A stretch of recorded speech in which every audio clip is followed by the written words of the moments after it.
Hi friends, ಇವತ್ತಿನ ವಿಶೇಷ ಏನಪ್ಪ ಅಂತಂದರೆ ಗೌರಿ ಹಬ್ಬ ಬಂತಲ್ವಾ. ಎಲ್ಲರೂ ಅವರ ಹೆಣ್ಮಕ್ಳಿಗೆಲ್ಲ ಬಾಗಿನ ಕೊಡೋಕೆ ಹೋಗ್ತಾ ಇರ್ತಾರೆ.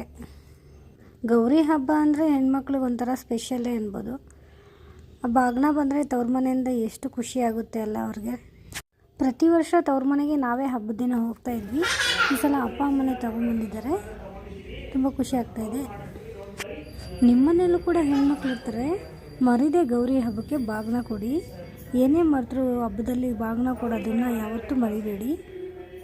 ನಿಮ್ಮ ಕೈಯಲ್ಲಿ ಎಷ್ಟಾಗುತ್ತೋ ಅಷ್ಟು ಮಟ್ಟಿಗೆ ಅರಿಶಿನ ಕುಂಕುಮ ಹೂವು ಬಳೆ ಇಷ್ಟೇ ಕೇಳೋದು ಹೆಣ್ಮಕ್ಳು. ಇಷ್ಟು ಕೊಟ್ಬಿಟ್ಟು ಅವ್ರನ್ನ ಹರಿಸಿ ಹಾರೈಸಿ ತುಂಬ ಖುಷಿ ಪಡ್ತಾರೆ ಹೆಣ್ಮಕ್ಳು.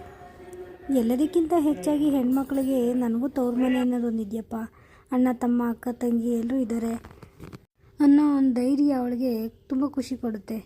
ಹಾಗಾಗಿ ಎಲ್ಲರೂ ಹೋಗಿ ಬಾಗಿನ ಕೊಟ್ಟು ಅಕ್ಕ ತಂಗಿ ಆಗಲಿ ಅಣ್ಣ ತಮ್ಮ ಆಗಲಿ ಯಾರೇ ಆಗಲಿ ಹೋಗಿ ನೋಡ್ಕೊಂಡು ಬನ್ನಿ. ನೀವು ನನ್ನ ಅನಿಸಿಕೆ ನಿಜ ಅನಿಸಿದ್ರೆ ಹೆಣ್ಮಕ್ಳೆಲ್ಲ ಕಮೆಂಟ್ ಮಾಡಿ ತಿಳಿಸಿ. ಬಾಯ್.